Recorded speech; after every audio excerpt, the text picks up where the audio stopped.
Since I started doing these interviews, I've been wanting to branch out and have some people that are, I guess, music adjacent, something like that. You know, people that are musicians, but actually known for other things. One of them being Kelly Slater. Any of you that know surfing know that Kelly Slater is a badass. He's 11-time world surf champion. If you follow him on Instagram like I do, you can see some insane videos of him surfing all around the world. I've known him just from messaging, never met him, never had a conversation before. I thought it'd be a great person to have on. You can find this podcast not only here on YouTube, but also on Apple, Spotify, or wherever you get your podcasts from. So what's up, man? You doing all right? Yeah, I'm good. Good. I'm in Florida. I followed you for years.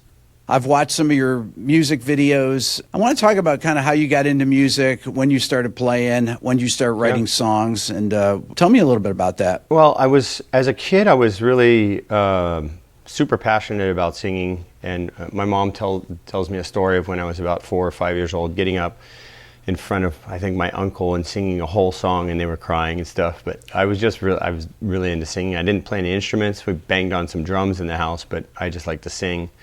And but I was always shy to sing. You know, growing up, I was a real perfectionist as a kid, and I didn't like making mistakes. So although I wanted to be a good singer, I kind of just kept it to myself when I really sang.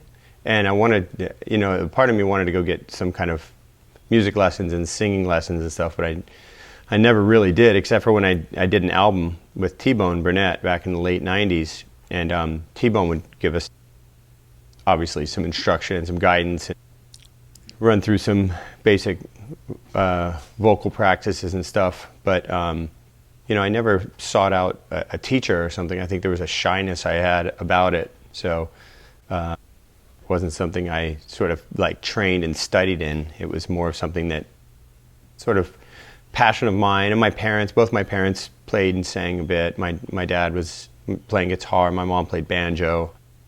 They kind of did it separately, not together. And they both loved music, and my love of music came in. My mom was really into kind of country.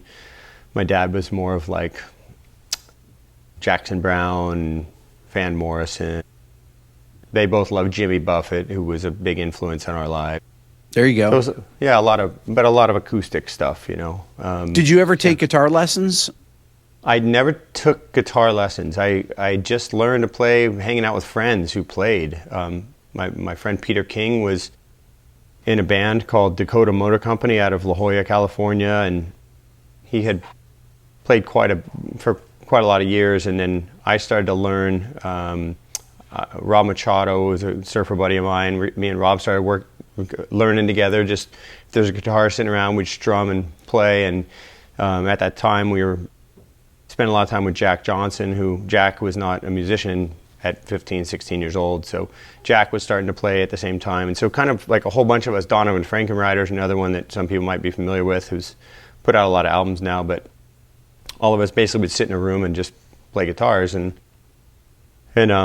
But it was sort of too much to have 5 guitar players. So right. So especially when no one can play leads. Right. So I was more into like kind of a little bit of the singing and writing some lyrics and melodies at first, and that was kind of how we got started, just getting interested in music. And there's a guy who's sort of my informal godfather, and he was Jack's dad's best friend, and he had a Martin guitar he bought for $5 at a garage sale or a flea market. And okay. He redid it, and he had it always sitting around the house. There's this really cool old Martin.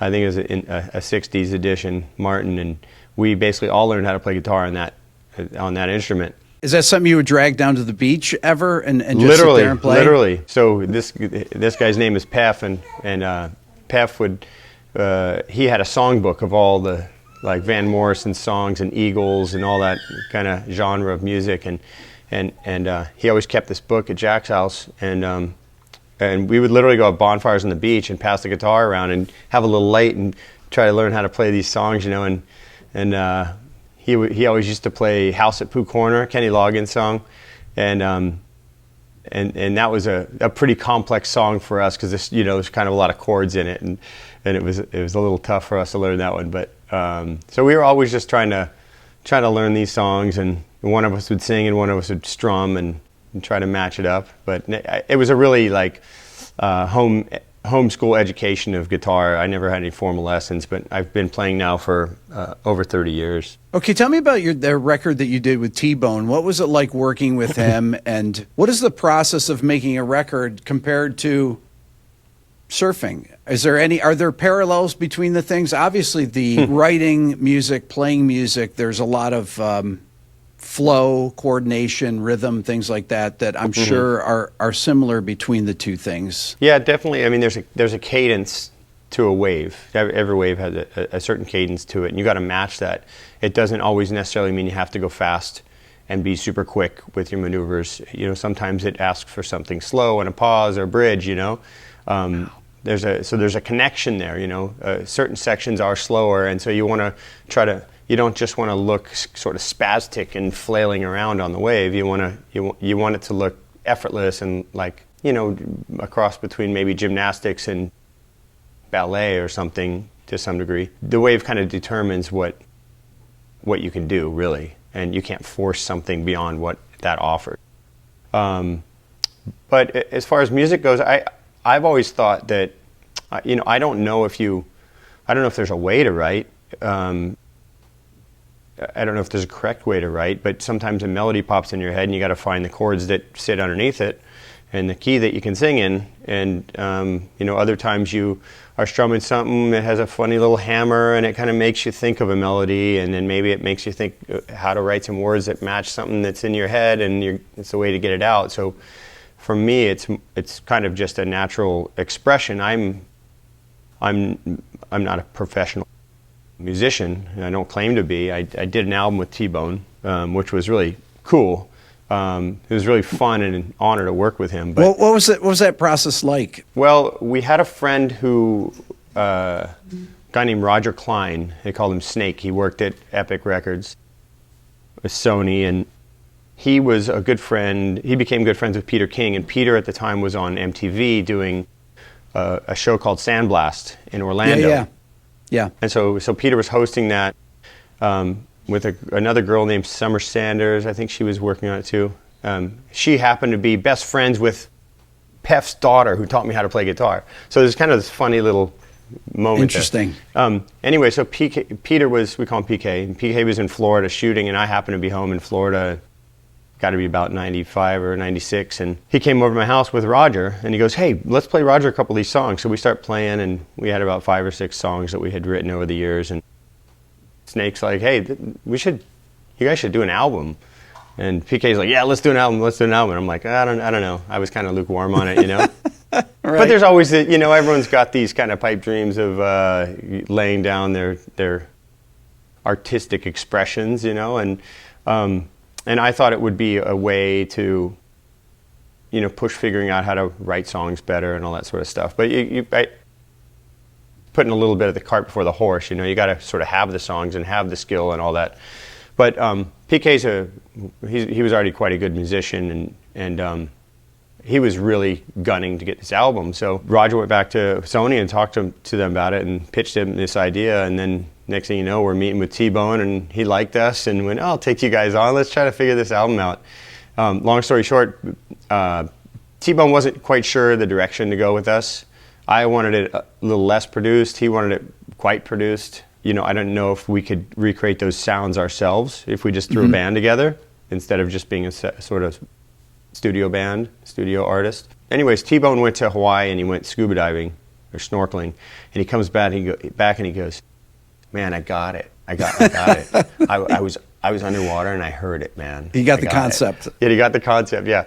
And so, anyways, we were in the studio for off and on for a year or so. I don't know how long, until we ran out of money, and then we put an album out.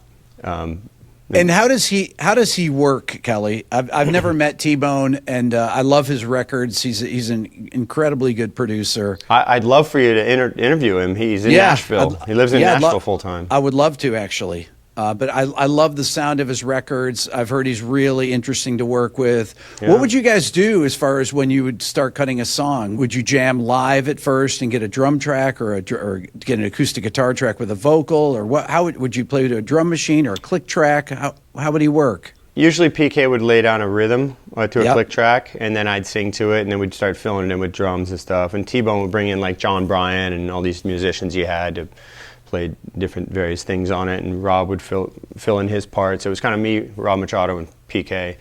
And we would just sort of fill it in and build the harmonies as we went, and any other melodies that might fit in, or bridges, or other parts to the song. And T-Bone would kind of help a little bit here and there just to clean up the melodies and make sure we're in the right key, and I can reach that range and etc. But he was super easy to work with. But I'll tell you a funny story. The first day we ever worked with T-Bone formally, we go to the studio, we sit down, we're kind of strumming through a couple songs, like which one should we lay down first? And T-Bone goes, "Oh man, fuck it, let's get out of here. Let's go let's go hit some golf balls." Okay. And we were super into golf, so we're like, yeah, let's go play golf. He goes, yeah, I got a friend of mine's going to meet us there. And we get to the driving range, and Elvis Costello's there. And I think Elvis had never picked a golf club up in his life. So our first day with T-Bone, we're at the driving range somewhere in LA hitting golf balls with Elvis Costello. I was like, this is great. This is the greatest album in the world. That's amazing. Are you a good golfer, Kelly? I'm all right. I'm a pretty good amateur golfer. I find it fascinating when I hear somebody that's a really good athlete. I find that these things tend to go together if you have that natural rhythm, because you have really good rhythm in your acoustic playing. People that I've met that are excellent musicians many times are good athletes, or were athletes to a certain degree. Those two things tend to go together, like having this coordination to do things, and also to play sports, and the discipline associated with it. Yeah, I think just motor skills and biomechanics. If you have an understanding of your body and awareness of your body, and if you have a creative mind that goes with that, some kind of artistic mind too, I think that probably helps. Because I think if you're going to be really good, say at sports, for instance, you really have to kind of see it somewhat differently than someone else did before. Like, we all have our heroes. We all have the people that formed our ideas and thoughts, like in our mind, planted those seeds. But then you need to have your own will and creative freedom to go beyond that and see it in a different way. But yeah, I think motor skills is super important, and there's biomechanics that translate from one thing to another. Life should be seen as cross training. Like, I have a 5-month-old son, and he was just crawling around here on the floor. I was showing him, and it's so fun to watch every little movement and motor skill that starts to translate to their brain. So he's been learning to crawl, and he really understands how to lift he pushes up, does a plank, draws his knees underneath and puts his feet down, and then pushes forward, but he doesn't really know how to put his hands out, so he goes flat on his face every time. So I was just helping him with arm movements just now, and you can see right away it just becomes subconscious. He just, all of a sudden, the arm starts going out. So now he was just crawling hands and feet kind of in coordination, and it's so quick to learn. But if you can look at life, all the things, like when you go to school, like, no kid likes going to school. I mean, only like the nerdy kids that sort of, but you don't realize all the skills that you're getting there that are training your brain, right, to maybe work on something else. Like, I loved math, and before I learned music, or even in the first little while of playing guitar or whatever, I didn't really see the importance of math in guitar until I started to try to understand different beats and strumming patterns and timing in a song and that kind of sort of thing. So it's like your basic math homework that you might think is really boring might help your music one day. So you don't draw all these parallels throughout life, but I think life should be seen as like training. Every little thing you do in life is training for all the other things. They complement each other in some regard. So I would say, surfing and writing songs or playing music is a very different skill, but there's something that can complement the other for sure. It's interesting, the talking about how a baby learns to crawl. Well, they learn to sit up first, and they're developing their core muscles, right? Because the only way that you can sit up is if you've developed your core. Then you learn to, once you do that, you can get up and start crawling. I think it's kind of akin to developing algorithms or something that it's kind of similar to learning how to play an instrument. There's all these fine motor skills, and I'm sure that surfing is the same. It's like every little thing. If you think about when you're playing a chord on the guitar, the ability to isolate a string and not mute another one, you know, if you're playing any kind of a chord and you've got, that string's buzzing or it's not coming out, and then you micro adjust the finger and you learn that thing, so that starts to get imprinted in your brain through multiple repetitions, right? And you just know how to hold your hand to play a D chord and have the, you know, and you kind of mute the low string or whatever. And then the same thing with surfing, I'm sure, when you kind of learn how to get up on a board for the first time. Maybe you start paddling. I mean, what is the process to learn? I've never surfed before.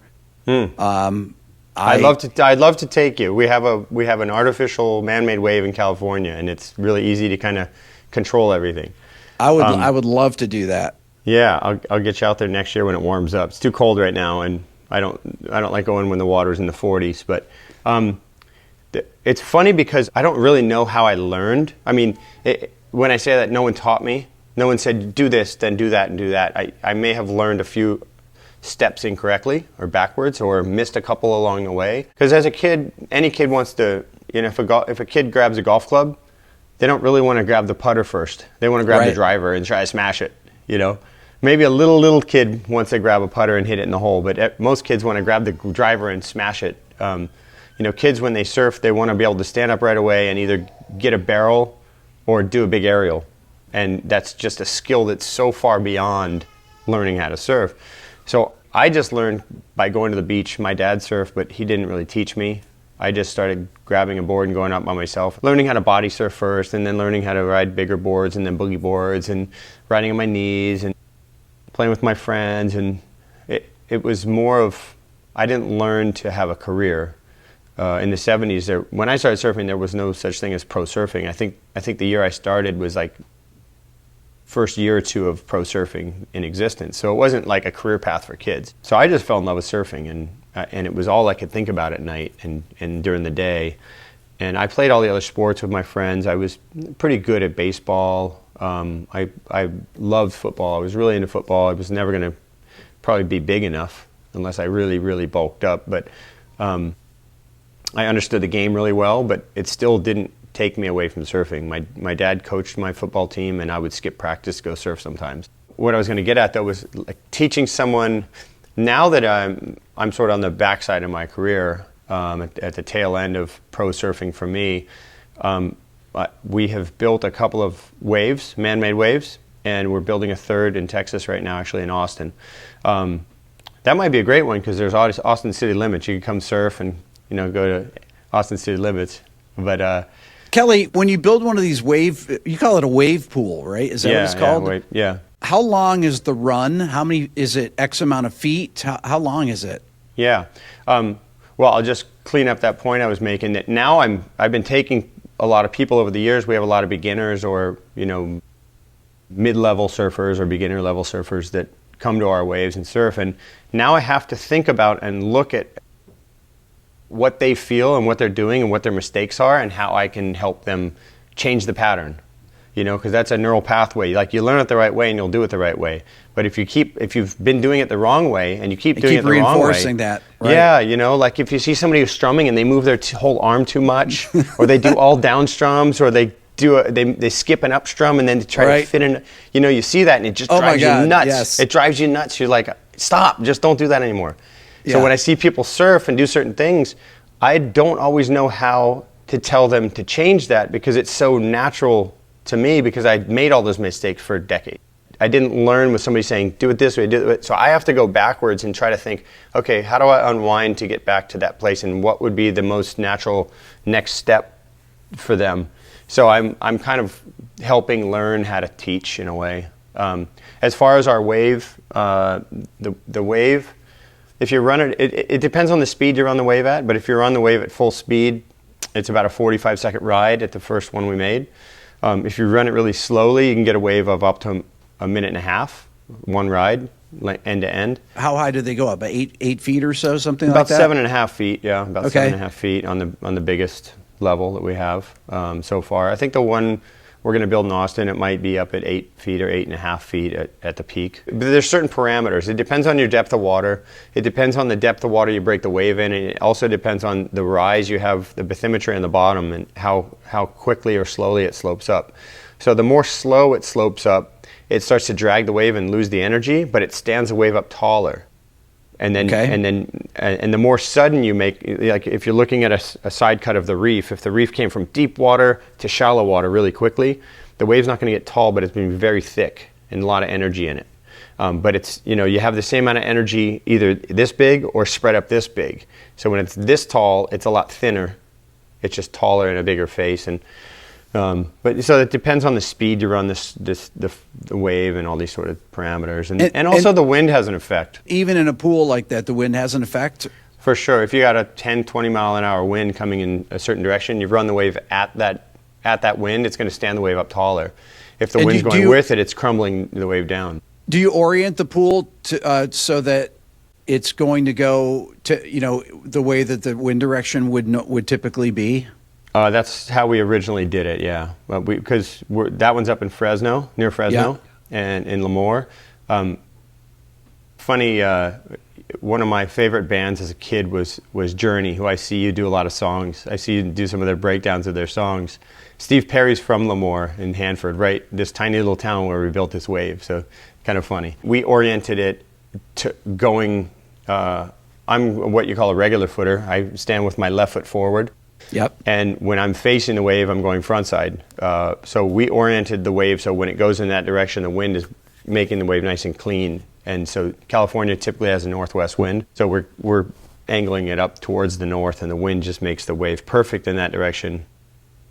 You flip it around and you come back the other way down the pool, because our wave goes up the pool one way and back down it the other way. And when you come back down the other way, the wind is onshore, pushing the wave down, so it's not as clean. And explain what a clean wave is. What does that mean? A clean wave? If you look out at a glassy, calm lake, and you're on let's say you're on the side of the lake where the wind is blowing from towards the other side, that would be called an offshore wind. Wind's coming from the shore, blowing off into the ocean, and it makes the wave very smooth, not a lot of ripples or chop. Is that the best kind of wave to surf on? It depends on what you like to surf and the kind of surfing you like to do. Because traditionally, the best waves were always clean, perfect, long waves that you could draw, and there wouldn't be a drop of water out of place.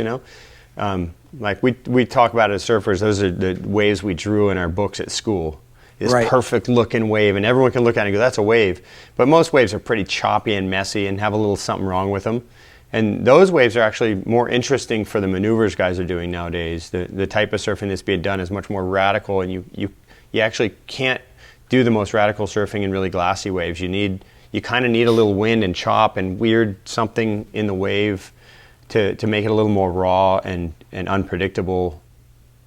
And oftentimes if the wind's, if you have the wave breaking like this, you're surfing up and down on, let's go from the side, you're surfing up and down on the wave here. If the wind is coming onshore this way, if I go up and do an aerial, that wind is going to keep the board stuck to my feet, which are over here. So sometimes the onshore wind's a really good thing for maneuvers and being able to control the board above the lip of the wave. Speaking of staying on the board, or you're staying connected to the board, use wax.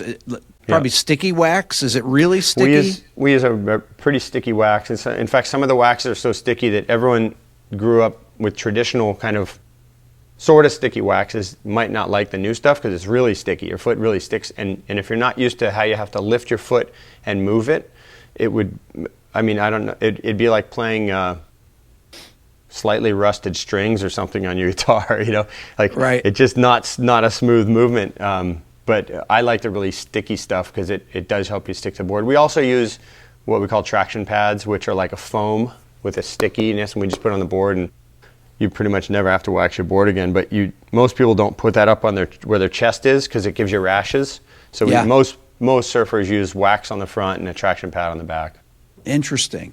And then we have fins. Our fins do a certain thing, and there's a lot of aspects of design to the board, which, if you compared it to a guitar, you would probably find really interesting, because there's a lot of different aspects. The curve of the board. If you look at the board from the side, we have a certain curve, because if it was flat, it would the nose would go like in the water. Fingerboard has a curve, slight curve to it. So we call it rocker. That's our rocker.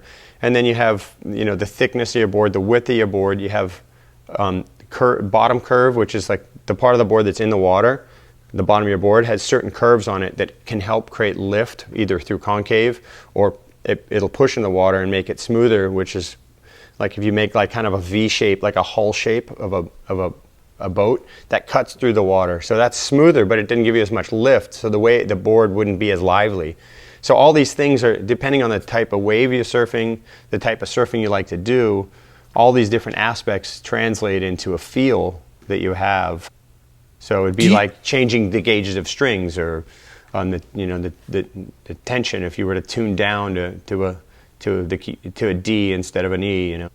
Do you carry multiple boards with you, and depending on what the waves look like, you'll take a particular board out? Yeah, I usually travel with about half a dozen boards. Okay. They'll have different lengths and slightly different dimensions, or length's the biggest factor generally. If you have a design you like and it works really well, you might just get them in 3, 4, 5, 8 different lengths, because the bigger the wave, the more foam you need to catch it, and you actually need a board that effectively has less curve in it. The more curve you have in a board, so if you had a board that was just like super curvy, like really, really curvy from the side, it would turn in a short span. It would have a small arc to your turn, but you wouldn't have much down the line drive.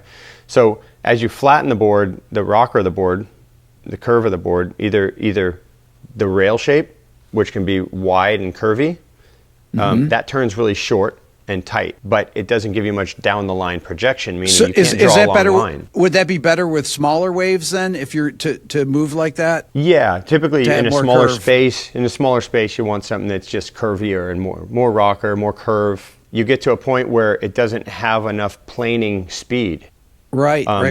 So if it has too much curve, it won't stay up on a plane and keep you lifted above the water. So you're always kind of playing off these things where you want maneuverability, but you want speed, and they really kind of come from different aspects of the design.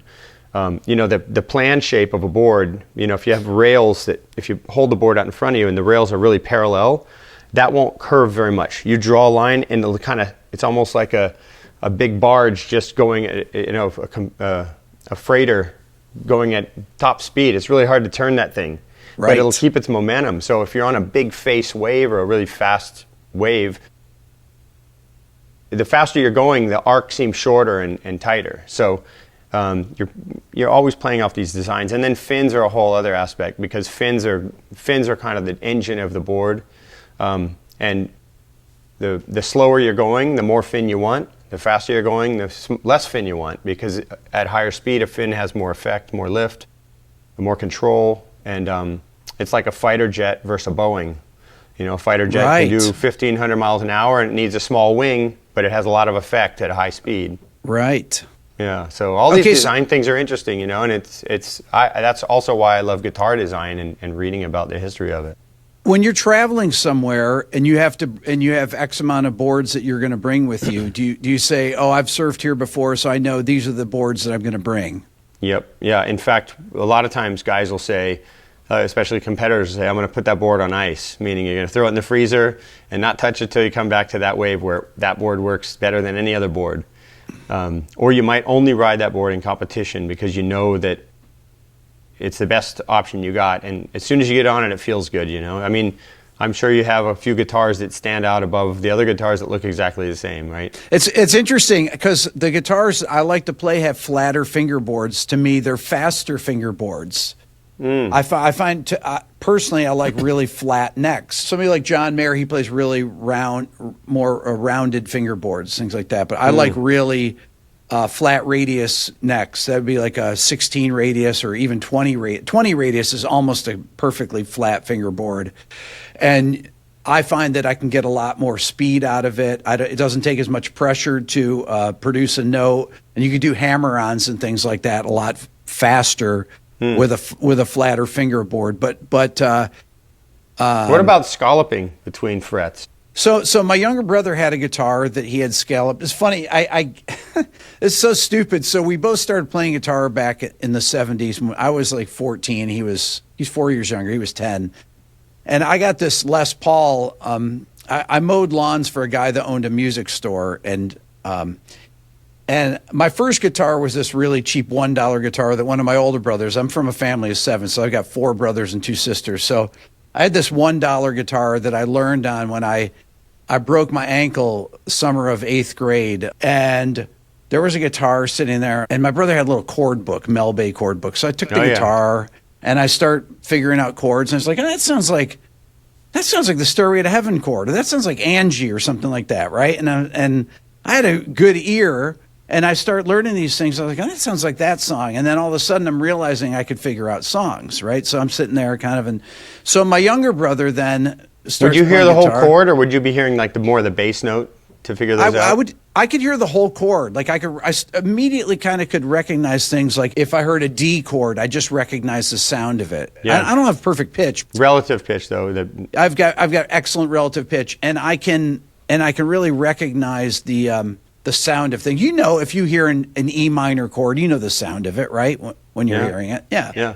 It just kind of, so I was able to recognize those things. So when I wanted to get a nicer guitar, my mom's like, she's like, well, you take that other guitar you just leave out in the front porch all the time. I've seen you leave it out in the yard. And I was like, Mom, it's a $1 guitar, and you and your brother don't take care of it. So anyway, she's like, okay, well, I'll get you a guitar. I worked at a grocery store bagging groceries and stuff. But we went in and I got this 12-string acoustic. I'd never played a 12-string, so I go to a music store. I was like, oh my God, that's amazing. And so I start learning on this 12-string. But this guy whose lawn I mowed, his name was Tom Rizzo. He owned a music store, and he said, you should really get an electric guitar to play on. And so he found a Les Paul. It was like a 60s Les Paul. It was $350, Kelly, back then, which is, this is in the mid 70s or so. So I get this kind of beat up Les Paul that I start playing. And then my brother John's like, oh, I want to get an electric guitar too. So then I bought a new custom. So this must have been in the 77 or something. I gave him that guitar, that black Les Paul, and then he goes to college and he trades it for some Kramer guitar, and then had the fretboards scalloped at the top part of it. And I was like, what? Wait a minute, you traded your Les Paul for a Kramer and then you had it scalloped, but you didn't even scallop the whole thing? Because he was listening to Yngwie and stuff. So I was like, let me try playing that. And I was like, oh, that's kind of weird. It's really interesting, but I think it's the only scallop guitar I've ever played on was his guitar. He ended up selling it like 2 years ago. He had it from like 1981 to, Why sell it now? I know. It's pretty weird, but he plays in cover bands up in upstate New York where we're from still. He still plays every day. For me, that was a great, having a brother that played, and he's an excellent player. So we would jam all the time together. So I always had somebody to play with. Yeah.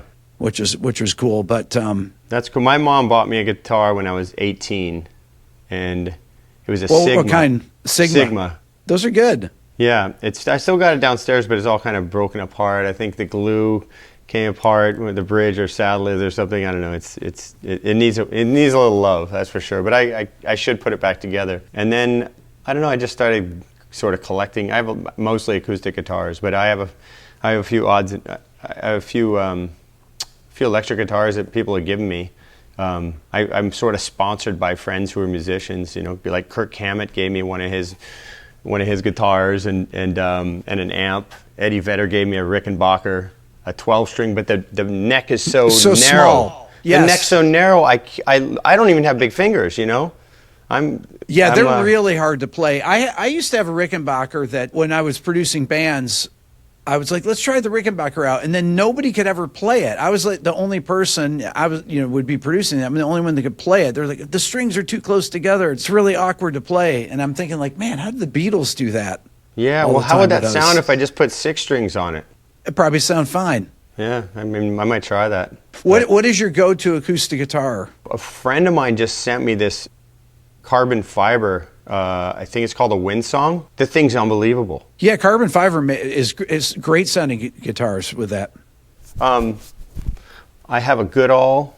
Yeah. A custom Koa Goodall. I have this Fender Acoustasonic thing that I play that's kind of fun because it's just like that's something you can bring you can bring that to the beach, and it doesn't bother anybody, you right. know.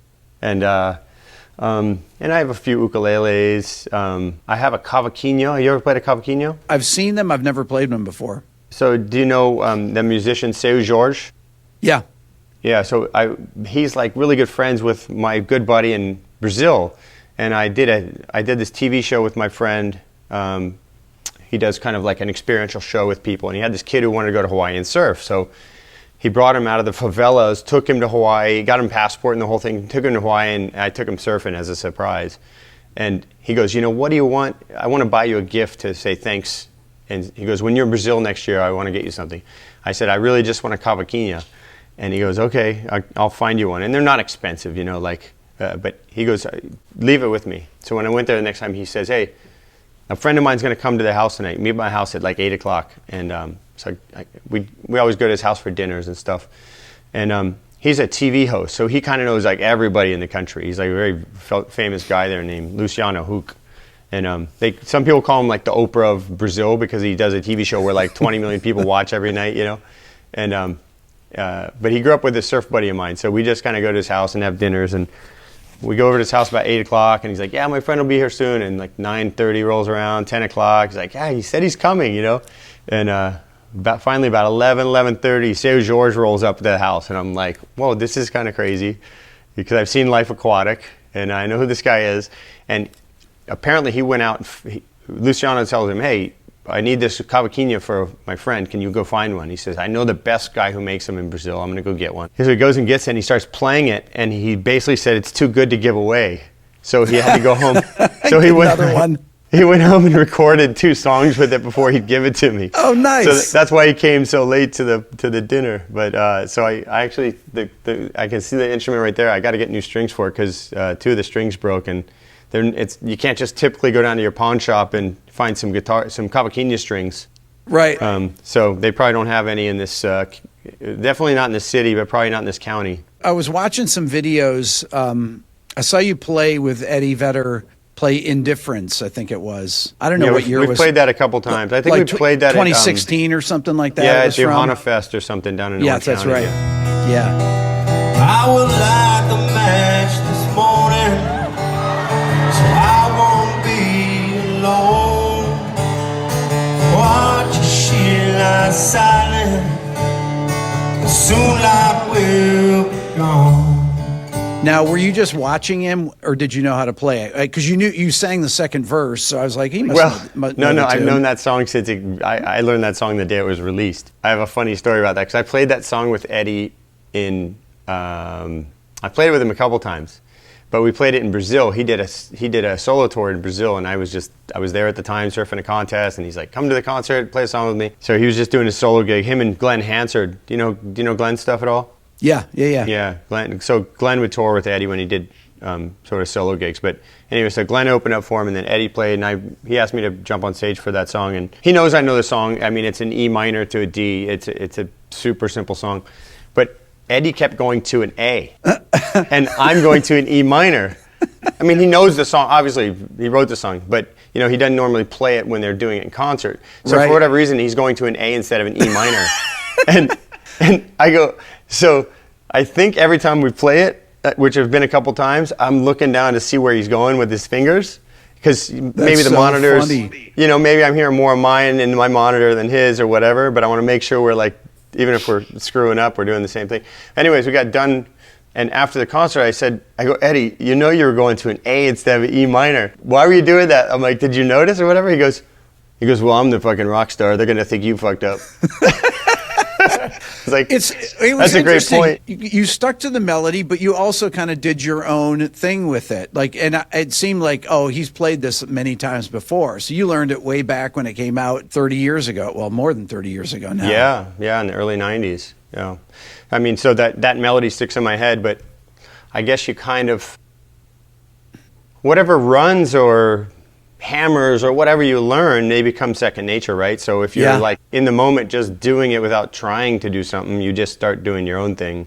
And so like I'm generally relaxed enough around Eddie now. If I play with him, the first time or two I played with Pearl Jam and those guys, I was like terrified on stage, but I'm like a fourth guitar hiding, my volume low, playing like a Neil Young song or something in the background, usually Eddie's had me come on stage and play Rockin' the Free World, and I'll just try to find a little different strumming pattern or something, but if I screw up, I turn my volume down low enough where I don't screw anybody else up, Yeah, it's a symbolic strumming. The only time that I've actually been to Hawaii, I went with my wife. Our honeymoon, we went to Hawaii to see Pearl Jam opening for U2.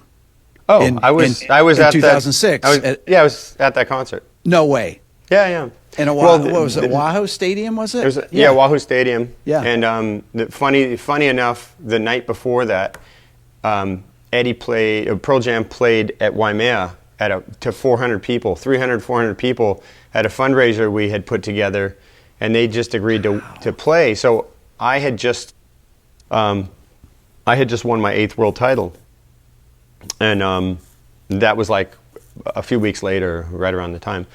And so Eddie said, "Hey, I'm going to invite you up to play a song with us." And I get up on stage, and he hands me a guitar, straps it on, and I look down, and Quicksilver, who was my sponsor at the time, every time I had won a world title, anytime anybody wins a world title, they get a logo or something, a symbol of their world title, and that was my 8th one. And so the logo they came up with was SL8, the number 8R, so Slater for my 8th.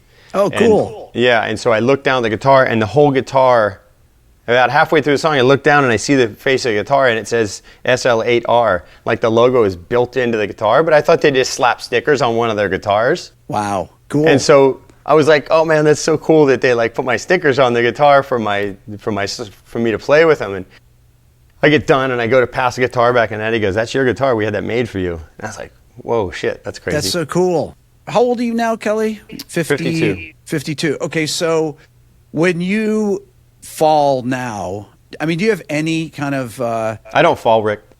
You never fall, right? I was thinking like, so I right now I have a torn rotator cuff and I dislocated my shoulder, both, and I have this adhesive capsulitis, so frozen shoulder, all these things combined. So I'm doing rehab, and I can't swim because I can only lift my arm about this high. I can't lift it over my head like this, So I'm really trying to rehab it so that I can. I can't really play any sports. I can't throw a ball. I can't do anything. I can't shoot a basket. It's really this is the first time that I've been injured in this way, even to play acoustic guitar. Just to bring my arm over, it really hurts. So. Do you have anything like that? You ever torn your rotator cuff or anything like that? I've been lucky with my shoulders. I've had 4 broken feet. One just horribly, multiple surgeries, and I broke all my metatarsals. I basically tell people that I put a new joint across the middle of my foot. I broke all 5 metatarsals across the middle of my foot, and it was just like a floppy, like that. Touch wood, I've been pretty lucky in my career to not suffer many injuries. I've had a little bit of knee stuff. When I was 17, I injured my knee on a basketball court trying to do a flip, and I landed on my knee and broke all my cartilage. So I had about 4 years of struggle with that until I got the cartilage cleaned up, and I was fine. Surfing's pretty asymmetrical. So you're kind of, you're really going one direction, kind of like guitar. You're playing one direction all the time, and that's going to create asymmetry. So my lower back's pretty bad because of that. I have some scoliosis, and I'm constantly trying to like offset and fix that. But I've really not missed many events in my career from injury. Up until I broke my foot, I'd only ever missed one event at a time with any injury, and that was very few throughout decades. So I was really fortunate throughout the career. I was going to tell you, I have a guitar friend. He used to be in a band called Dada. I don't know if you ever heard Dada before. Yeah, Mike Gurley is an incredible guitarist. But he's had tendonitis elbow since I first met him in '94. I met him at New Year's '94. He was playing Hard Rock Cafe with Dada in Honolulu, and he was icing his arm after. And we've been good friends forever. He played in our band for a little while to kind of help us out on the road, and he's every night after he plays, he's icing his arm. And oh man, I'm in so much pain. 30-something years of pain for playing in the guitar, but nothing better.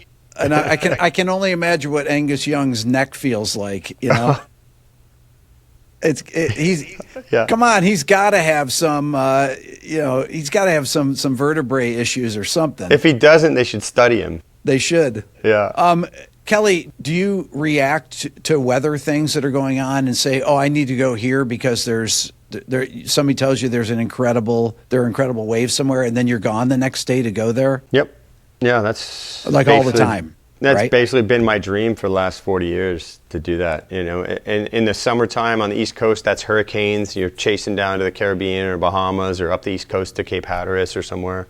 And how far away is the hurricane where you get the good waves? You want it close enough and angling in your direction to where the swell's coming at you, but the weather's fine. So maybe a few hundred miles away, a couple hundred miles away anyways. If you start getting within 100 miles of the storm, you're getting a lot of wind and a lot of disruptive ocean swells. You know, like if something can come from a hurricane doesn't typically sit in one place long enough to make a nice clean swell that lasts for a long time in any one place.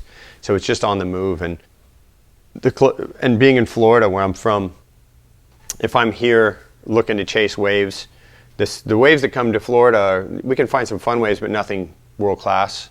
So I'd be looking at trying to fly down somewhere to the Caribbean or drive up the East Coast and stay ahead of the storm, but try to stay where you think the winds are going to be. Anywhere on the East Coast, if you have west winds with a good swell, you're going to have pretty good waves. I took a semester off when I was in grad school, and I lived in Aruba for 4 months or so, 5 months maybe. Played in a band down there. I don't remember much surfing that was going on in Aruba. So yeah, I've never been to Aruba. I think you need a storm just in the right place to make waves there. It's not in a traditional swell zone. Where in the Caribbean is a place to surf? If you start all the way at the bottom, Trinidad and Tobago have good waves. There's a really great sort of world-class wave down there everyone knows about. I go to Barbados because I've been going there since I was a little kid. But basically, if you look at all those sort of southeastern windward islands, they all have their days. And Puerto Rico, as far as the greatest number of waves, it's a big body of land. You know, it's over 100 miles long, and there's a lot of good waves on it. A lot of good reef breaks, and they'll get the hurricanes that go north of them, and they'll also get all the low pressure storms that come off of New York, off the northeast coast. All those storms are really great for there. The Bahamas has some waves, but it's kind of inconsistent. It's just in a funny place as far as where the storms are and the swells come from. So it's not really consistent, and it's a little bit exposed to wind and elements. Kelly, how much do you think about sharks in the water? Is that something that is on your mind all the time, sometimes? I was like 6 years old when Jaws came out, and it terrified me. I wouldn't even swim in the deep end of the pool. It scared me so bad.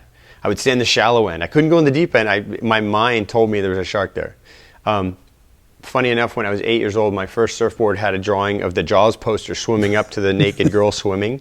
That was the bottom of my surfboard. So in my brain, I thought, oh, they'll see the shark and not want to come bite me. Unfortunately, I had a friend, a good friend of a lot of ours, killed by a tiger shark in Hawaii in June this year. Terrible.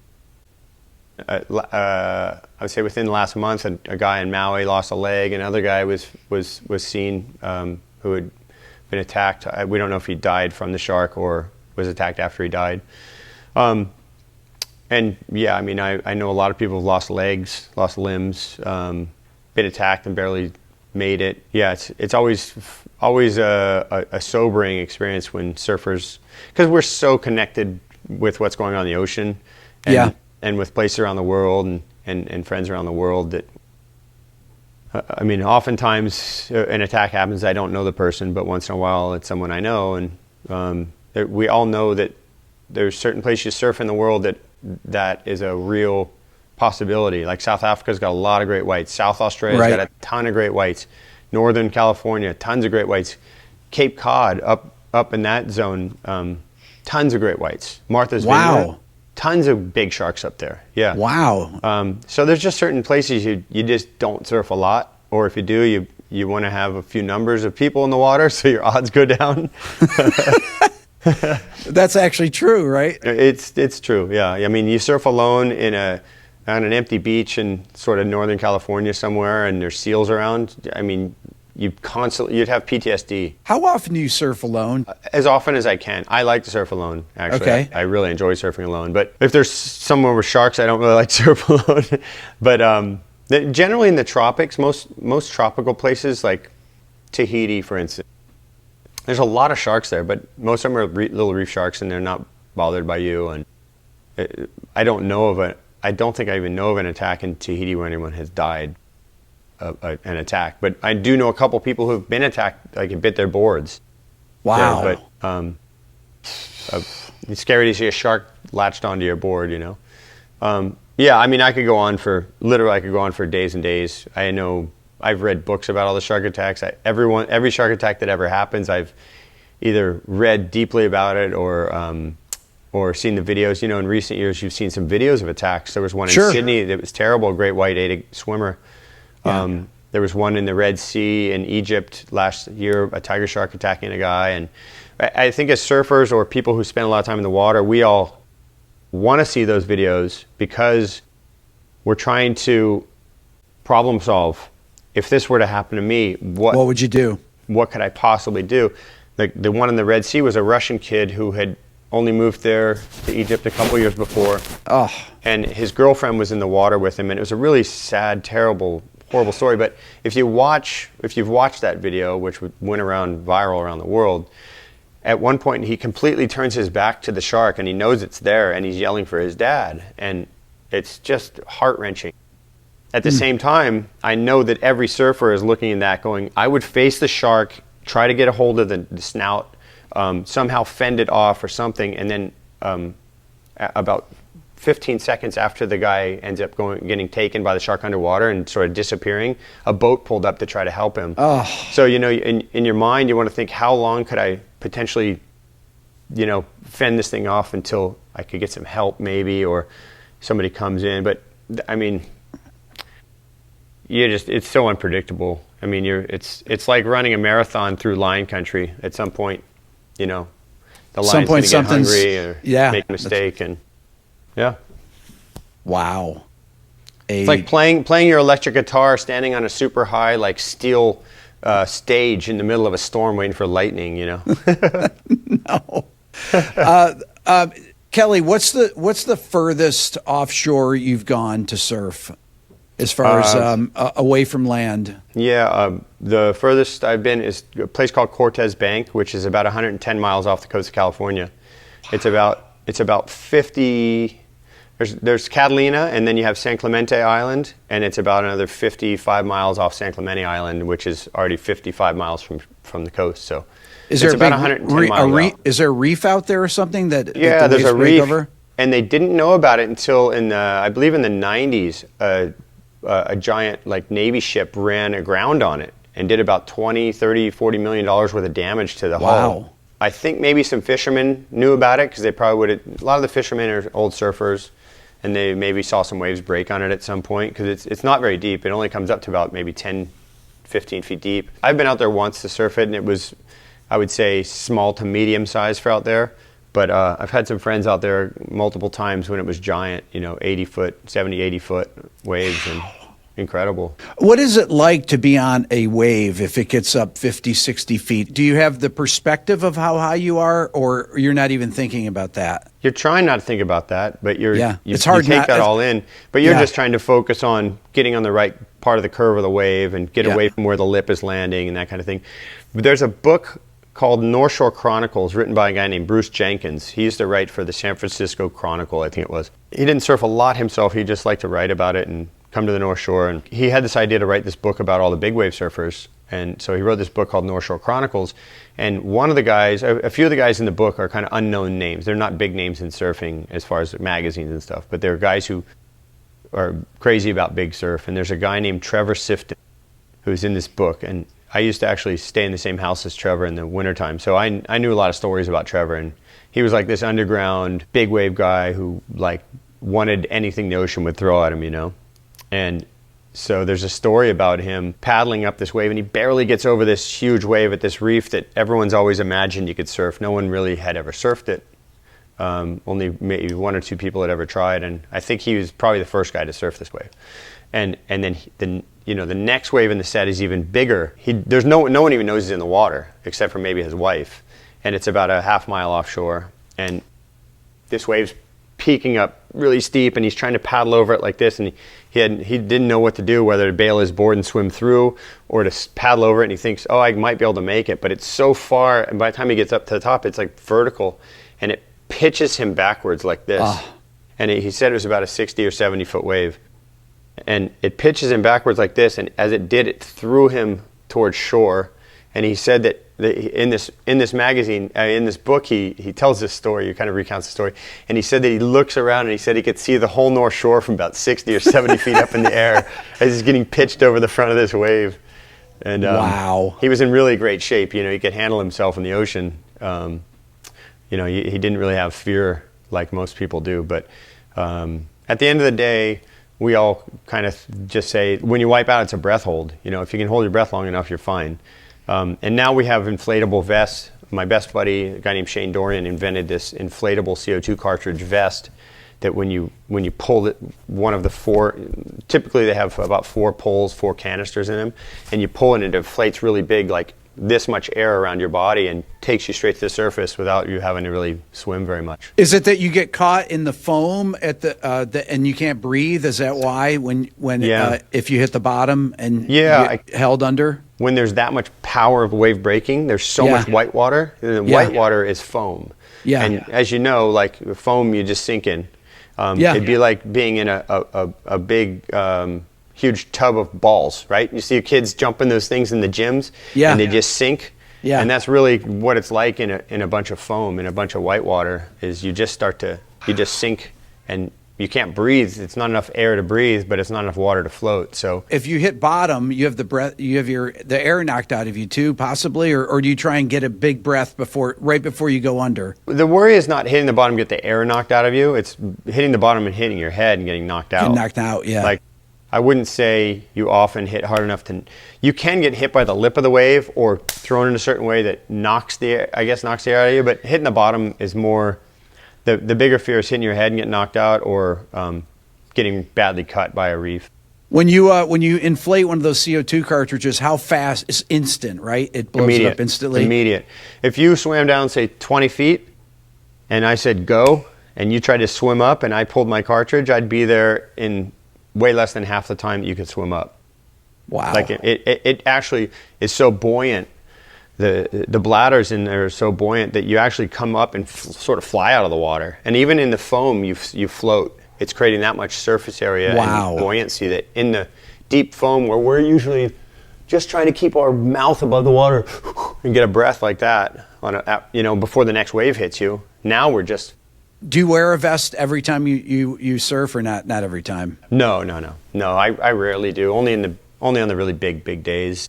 I mean, I grew up without one, so I'm sort of used to. It's like riding a bike without a helmet growing up. I mean, like. Yeah. I'm used to judging my fear and danger levels around where I think I can personally handle. But if you get into a really big day, if you're going to surf really big waves, you want to have the flotation on for sure. And if somebody drowns, it's not just you. It's like the whole community feels like it was their duty to help too, because we have jet skis, we have water patrol guys, we have people on the beach watching and kind of keeping a head count.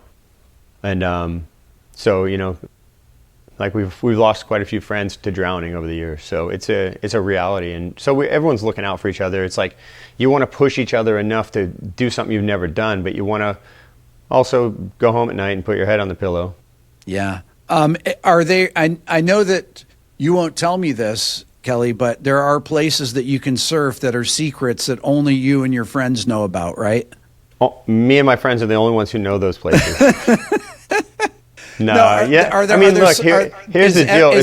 Is every good place known right now? Most good places. There's some secrets, you know, there's a few secrets out there. And that's a thing. With social media and access to film and YouTube and video and all this stuff, like everyone wants to experience the most beautiful place in the world. And fortunately or unfortunately, there's enough people who are on a vacation all the time. And, you know, there's just these beautiful places in the world that are incredible. And like I said, everyone wants to experience them, but they're so crowded now. Like a place like Bali, which was like in the 70s was an unknown surf mecca that was the most beautiful, exotic, remote place you could get to. And you'd never see another surfer. You know, I had friends who surfed spots there for a decade and didn't see anyone. I have one of the most beautiful, intriguing waves in the world is a place called Padang Padang. A friend of my old roommate in Australia thinks he was the first person to surf there because he was there in the 70s lifeguarding at a pool. And on his off days, he'd go surf. And he was surfing this one spot everyone knew about, and nobody knew about this other place, Padang.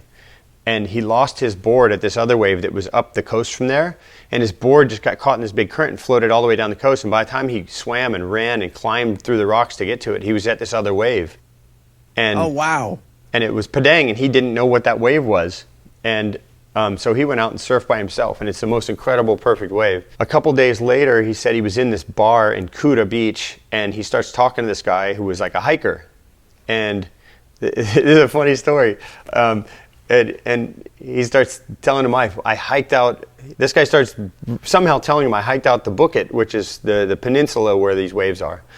And he goes, oh, when were you out there? And he said, oh, a couple days ago, and I saw these beautiful waves, and I saw this guy surfing, and it turned out it was my roommate surfing this place maybe for the first time it was ever surfed, and this guy had a camera and took a picture of him surfing. Oh, my God. Yeah. And I don't recall if you ever got that picture or not, but the guy told him I had taken pictures of you in the water, and just by chance, another traveler with a camera was filming a guy who wasn't from there surfing it maybe for the first time ever. Kelly, how has social media changed the sport of surfing? You know, with things like YouTube that you can go back and watch you surf from, you know, there's so many videos of people surfing, but has social media, things like Instagram and YouTube, has that made even more awareness for the sport?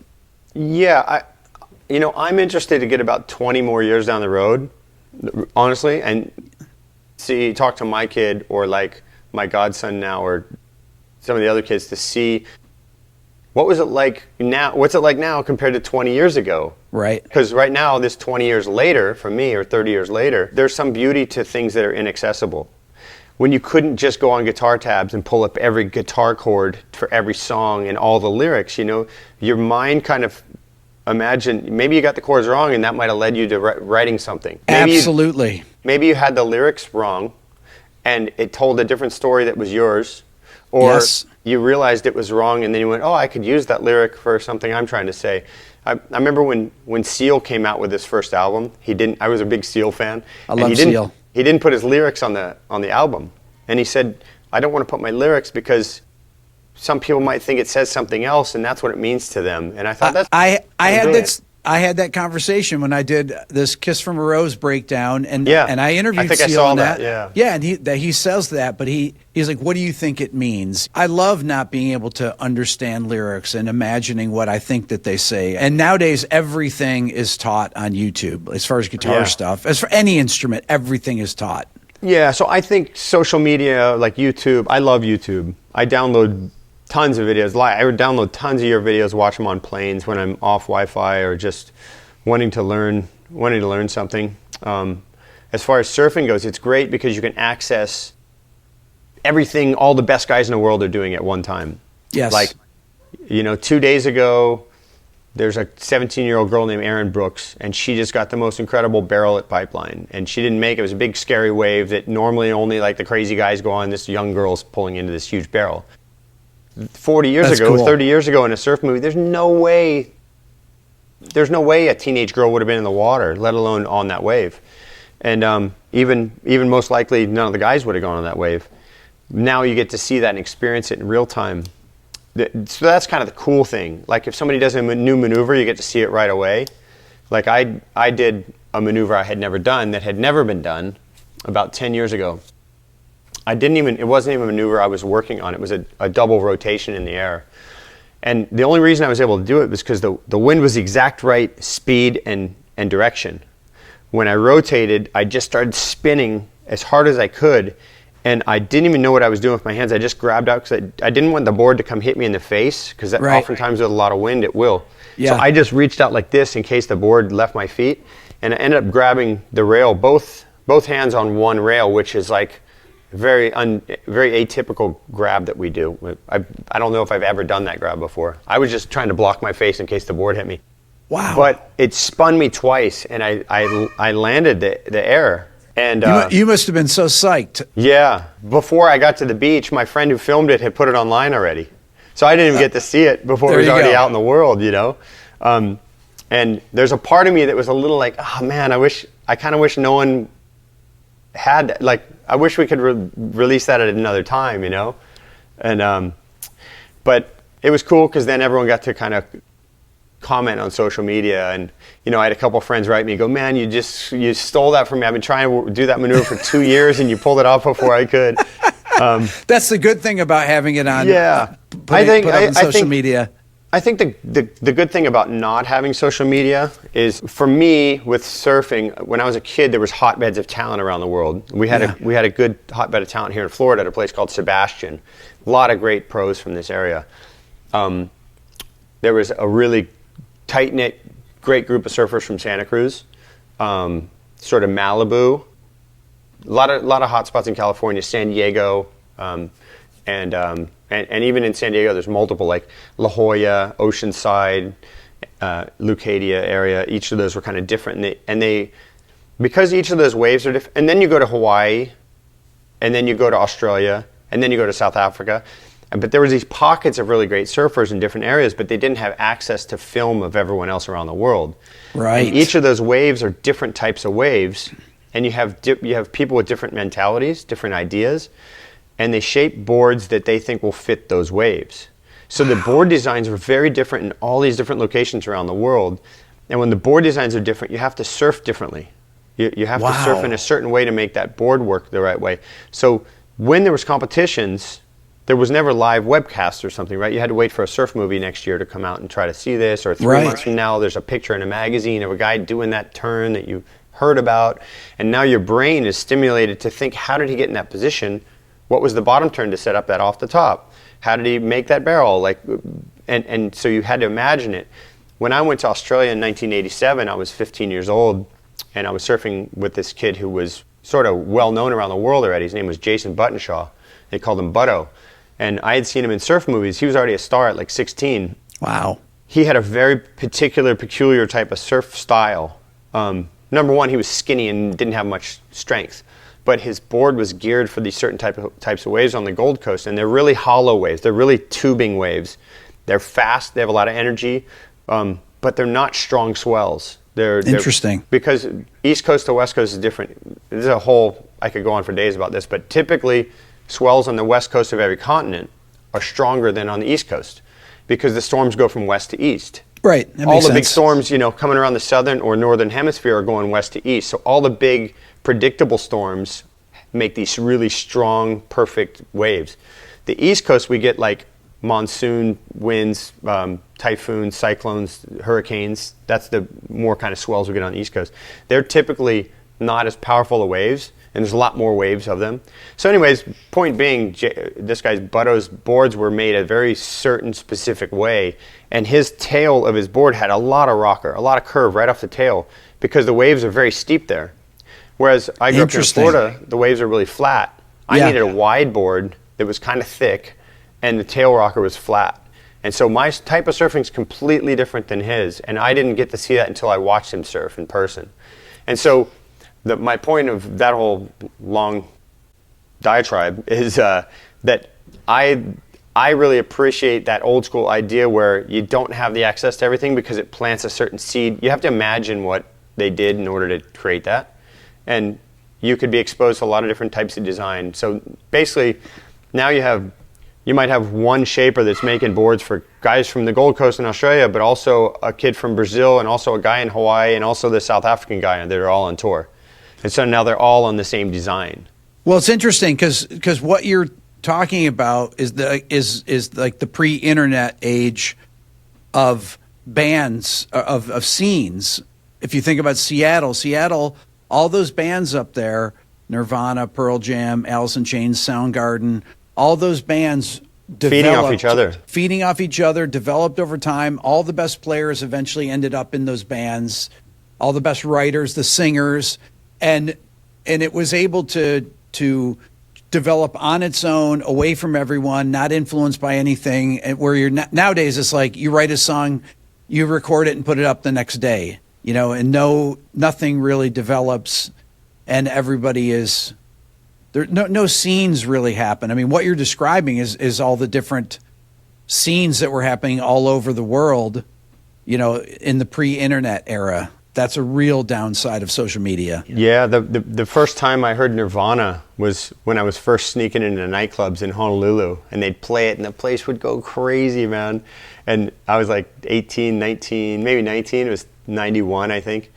And then I remember the summer, I think 10 came out. I think Pearl Jam's 10 came out in 92, beginning of 92 or late 91. It actually came out, late 91 in the fall. Yeah. I had a friend from Australia I traveled with from the beginning of 92, and he had the Pearl Jam 10 album, and he traveled, and it's all he listened to. I just remember thinking, like, how did somebody, it seems so obvious, but so original.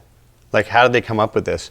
And I made a movie with Quicksilver, my sponsor, in 1990, and the soundtrack was Mother Love Bone. Wow. And my friend who made the movie is a guy named Richard Wolcott, who left Quicksilver shortly after making that film with me and started a company called Volcom. And Volcom was a huge company influenced by music, snowboarding, surfing, skating, the whole lifestyle thing, but music really was a big part of it. And he was kind of hanging out in that Seattle scene, and he was aware of Mother Love Bone. I had never heard them, and he's like, man, we're going to use this stuff for the movie, and it, and then obviously the singer passed away, and Eddie kind of filled in, and Pearl Jam was sort of created from that. Yeah, it was born from that.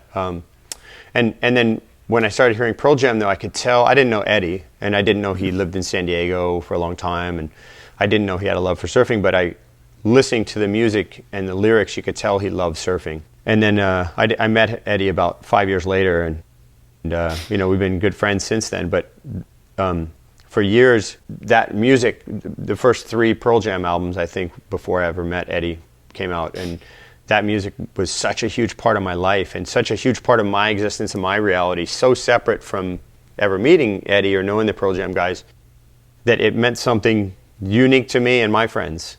And I think that's kind of cool. And the thing now with everything being accessible all the time. The news, news just fucks us all up, Like, yes. We're all addicted to it. Yeah. Everyone listens to it. Everyone's got their bias in politics and stuff.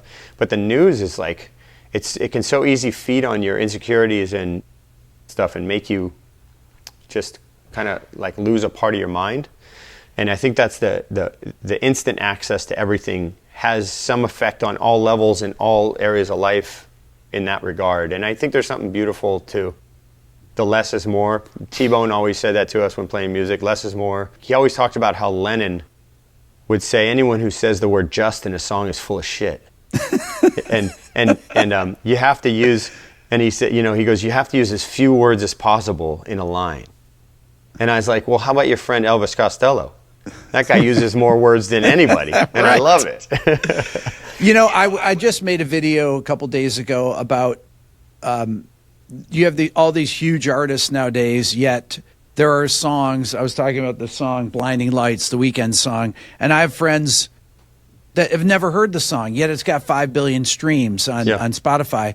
And people are so in these algorithmic silos that they only listen to stuff that's recommended. If you like this, then you're going to like this. Yeah. And there's very few shared experiences in music nowadays. It's like when there was MTV and you had a 3-month lead time before a record came out, you put out a single, and then all the magazines would talk about the record, and you'd go out and do interviews and go on more radio shows. This is kind of the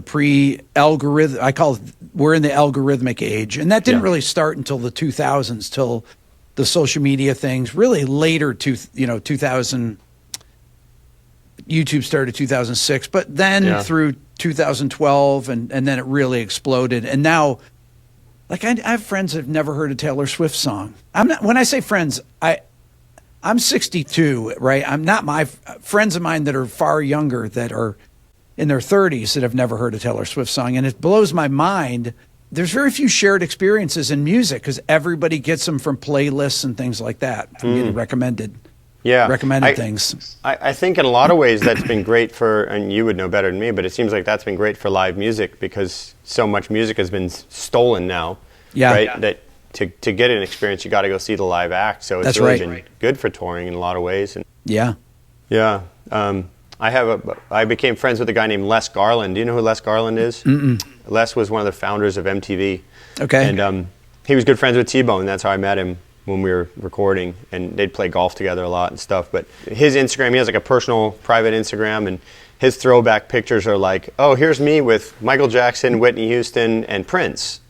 And and that was that era of music. I was so enthralled in the early 80s with MTV. It was so that was the best time. I mean, you wait for the the video countdown at the end of the week. Who's going to win this? Is it going to be Def Leppard? Yeah. Or is it going to be, who's going to dethrone Def Leppard this week, And you could speak better to this, but the 80s, pop music was every music. That's pop right. music, I mean, it could be Metallica, it could be the Eurythmics, or Cyndi Lauper, or Michael Jackson, or it could be Stevie Wonder, and it could Kelly, be Al Green. Everybody knew all of the big songs of all those artists, but nowadays... Because I made a video recently too where somebody sent me a clip of Mr. Beast, who's the biggest YouTuber. I don't know if you know. Yeah, he sends me chocolate sometimes. Yeah, 300 million followers, right? Yeah. And he didn't know who Prince was. He was in an interview. He's never heard, and he said, "Who?" He was on Theo Von's podcast, and he's like, "Who?" Wow, Theo Von must have made some fun of him then. Theo Von was like, "No, this guy here," and he was showing pictures of Prince on stage, and Mr. Beast literally had no idea who Prince was. So I made this video. That's crazy. And the top comment is Mr. Beast. He's like, is Prince a YouTuber? That's actually the top comment on my video. That's good. No, that's good. He ate some humble pie there with that comment. But it showed you, it's like, oh my God. Like who's Prince who? Yeah. I'm just thinking. Yeah. That's where we're at. So that 80s when genres weren't so, I don't know, music's gotten so homogenized. Yes. In the late 90s or going into 2000s, or probably in the early 2000s, where it was like, oh, you got to get a beat from this guy, and then you got to have kind of maybe a rap part on that to have a good pop song. And it all just became like a formula instead of like a story through an album, because Stevie Wonder's my all-time favorite. And, you listen to Stevie, you listen to Intervisions, it takes you on a journey. And those albums were meant for capturing it was a time capsule to a lot of people and telling stories of their personal lives, and really interesting. The thing about that time period you're talking about, when everything started to get homogenized, it's when in 2006 or so, that time period you're talking about, the early 2000s, this is when you started getting outside songwriters on every song. So songs were all co-written. And nowadays, I did a video on this Coldplay song that had 15 writers on it. Yeah. And it's just like, that's the era we're in right now. We're in the era of you almost never have one person writing a song, or just a band. I know. Writing a song. It's kind of sad. It's kind of sad because there's a lot of artists I love that have that, and but there's something refreshing if somebody can write something that appeals to all people and they wrote it. Yeah. Maybe just two other people in their band. And you look back at some of those old bands, like I mentioned Journey earlier, and you look and you see how Steve Perry and Neil Sean, they wrote these songs, and the drummer, I think, too, or the keyboardist, and they wrote so many songs that appealed to so many people. I know. And everyone felt every word. Yeah. I don't know if I could put a song out that someone else wrote if I were recording. Yeah. I just think that's kind of my duty if I'm going to be a songwriter or something. But it'd be like trying to like have somebody tell me what to surf and how to surf, and then I go surf, and it wouldn't work for me. Well, Kelly, let's hope we don't get to the era where robots are surfing. I know. I won't catch any more waves. I won't be able to catch a wave, Rick. They'll be able to swim, 40 miles per hour and out to the waves and get on them before anyone else, and they never fall because they're doing all these they have the quantum computers in their brains.